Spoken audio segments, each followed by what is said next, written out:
Good evening, I'm Cynthia Ng. You are tuning in to AWANI tonight. Malaysia and Brunei agree to ease border movement, and the debate on minimum wage continues. Government told to link the wage system to workers' productivity instead. More on that coming up.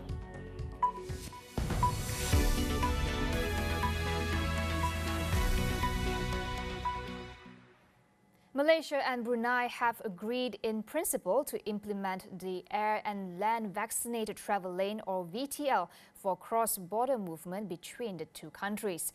Prime Minister Datuk Seri Ismail Sabri Yaakob says the agreement was achieved following talks with Sultan of Brunei, Sultan Hassan Al Bolkiah, today. A proposal was also made for the implementation of 4 flights a week between Brunei and Malaysia when the VTL is carried out. According to him, the relevant ministries would review the SOPs in implementing the initiative at a cabinet meeting tomorrow. Sultan Hassanal had also agreed to recognize the use of the MySejahtera and Bru Health mobile applications in both countries. It is up to the governments of respective countries if they want to accept MySejahtera's digital vaccination certificate as valid proof of inoculation for travellers. The statement by the Foreign Ministry comes after 7 Malaysians were left stranded at Manila International Airport over the weekend. Governments of both countries on Monday have agreed to mutually recognise the COVID-19 vaccination certificate. The Foreign Ministry added that Malaysia is currently working with the Philippines to bring the vaccination verification process online. On Sunday, 7 Malaysians were refused entry into the Republic and told that their digital certificate on MySejahtera app was not acceptable proof of vaccination. The issue was resolved with all 7 being allowed to enter the Philippines on Monday. The government expects that the supply of chickens and eggs to stabilize in the next 4 months to meet domestic demand. Ministry of Agriculture and Food Industry say that the incentives and subsidies provided would also help ease the burden faced by industry players. Industry players, especially poultry farmers, are grappling with rising costs, including raw materials that have shot up by a considerable 30%. Last week, the government announced a subsidy of 60 cents per kilogram of chicken to poultry farmers and a 5-cent subsidy for each egg from all categories until June 4th. It has also allowed for the temporary import of whole chickens to address the issue of supply shortage in the country until it stabilizes.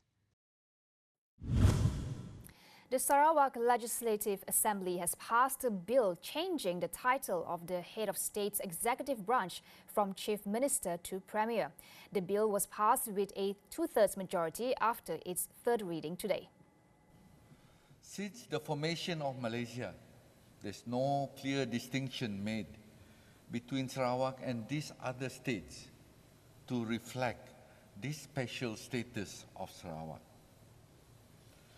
Consequently, Sarawak has been given the same treatment as the other states, leading to erosion of Sarawak's rights, of which the GPS government is trying to recover. He said the changes to the title were similar to practices in other Commonwealth regions. The Constitution of the State of Sarawak Amendment Bill 2022 received the support of 67 assemblymen after nearly 5 hours of debate. The passing of the bill will also see the designation of Assistant Minister changed to Deputy Minister. The bill would put Chief Minister Abang Johari Openg as the first Premier in the country. It is one of the 5 bills to be tabled in the 3-day sitting starting Monday, the first since the state election last December 18th. The Sarawak Assembly has also passed a bill allowing children of mixed marriages to be considered natives of the state if either of their parents is one. The bill was tabled by Assistant Minister in the Chief Minister's Department, Datuk Sharifah Hasidah. The Interpretation Amendment Bill 2022 to amend Article 161A of the Federal Constitution was tabled by Assistant Minister in the Chief Minister's Department, Sharifah Hasidah Said Aman Ghazali. It received support from lawmakers from both sides of the political divide. The bill, among others, updates the list of indigenous races in Sarawak, adding 12 additional ethnics including Bagatan, Bakong, Bemali, Berawan, Dali, Lakiput, Jati, Merek, Narom, Sa'ban, Tatao, Tring and Vai. More in a few minutes. Stay tuned.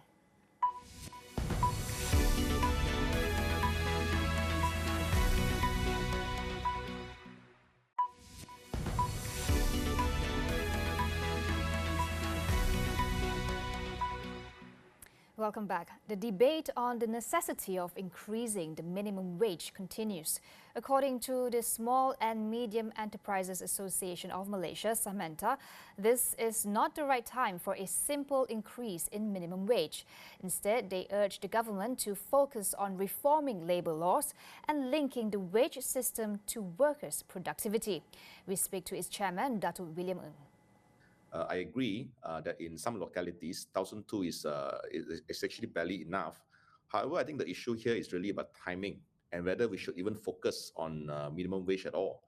If we do raise, I think it must be a bi-party decision, meaning the employers and employees must both agree to it. So we cannot do this for political reasons. A lot is at stake here. As you know, we are in a recovery phase. Businesses, as you would know, has been severely affected over the past 2 years, especially the SMEs. Many of us are still facing a very deep cash flow issue. The moratorium is going to be ending next month. So as it is now, we're really trying to rescue as many SMEs as possible from collapsing. So I really don't understand why we are, actually now pouring more fuel on fire at a time when we really shouldn't. Malaysia, he said, should have a wage system that focuses on productivity instead. According to him, it is common for employees to be paid based on output in more developed countries. The same model is also used in the ride-hailing industry, with riders being paid primarily by jobs completed rather than by the hours worked.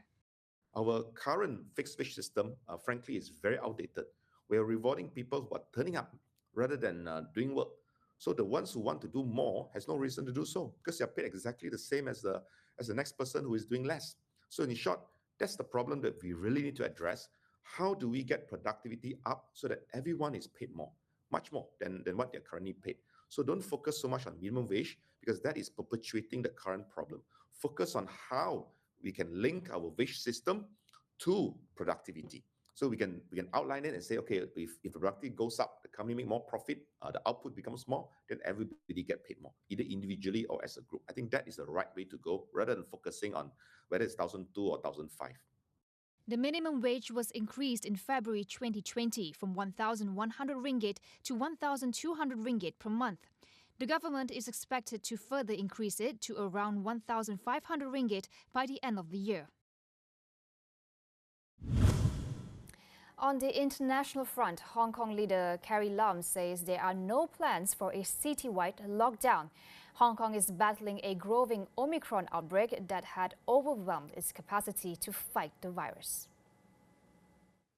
She said authorities will continue to use smaller-scale district lockdowns with testing of all residents in housing blocks where cases are detected. The government will also convert some public housing and hotels into isolation facilities to deal with the increasing number of cases. Daily infections have surged by about 20 times over the past 2 weeks, and Lam said authorities are unable to keep pace with their testing and isolation mandate. Lam had repeatedly rejected calls from some public health experts and business figures to switch from a strict zero-COVID policy to a mitigation strategy. Russian President Vladimir Putin signals he remains open to a diplomatic resolution to the Ukraine crisis as Russia begins to pull back some of its forces at the border. Western leaders had for days warned that a full-scale attack could happen, but 11th-hour diplomatic efforts are continuing.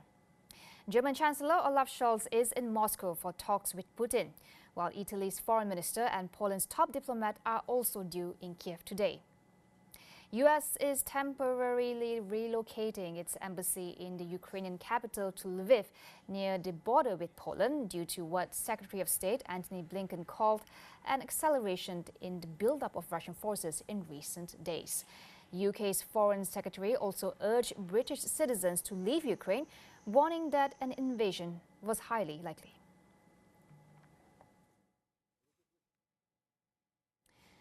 The International Olympic Committee has responded to criticism in its handling of a doping case involving Russian figure skater Kamila Valieva after the 15-year-old was allowed to continue to compete at the Winter Olympics despite a doping charge against her. The teenager meanwhile defended her positive drug test, saying it was caused by a mix-up with her grandfather's heart medication. Valieva was tested at her national championships on December 25th, but the positive test for a banned substance was not revealed until February 8th, after she had already competed at the Beijing Games and helped her team win gold. IOC said there is no evidence at the moment to suggest that the case is state-sponsored. Russia has been accused of operating state-sponsored doping that goes back to 2014. But in that case, she presented elements which brought some doubts about her guilt. It's a damage which is irreparable, and therefore they felt she must be allowed to compete, with the consequence that if at the end it's a doping case, she will lose the medal she has won, possibly won here. Valieva made history in Beijing last week when she became the first female figure skater to successfully land a quadruple jump at an Olympic Games. Tennis star Novak Djokovic says he is willing to forfeit future trophies rather than get vaccinated against COVID. In an interview with BBC, the world number one says he does not want to be associated with the anti-vax movement, but says that he supports the individual's right to choose. Djokovic was deported from Australia in January after losing a court attempt to stay in the country and compete at the Australian Open. During the interview, he also denied reports that there had been efforts to tamper with his positive COVID-19 test in December. He added it's a misconception that he was ever on the side of anti-vaxxers, even as they celebrated him as a hero, adding that his refusal of a COVID vaccination is a personal choice. His chances of playing in the French Open and at Wimbledon have improved. Under current rules, the unvaccinated no longer need to isolate on arrival in France if they have travelled from another EU country.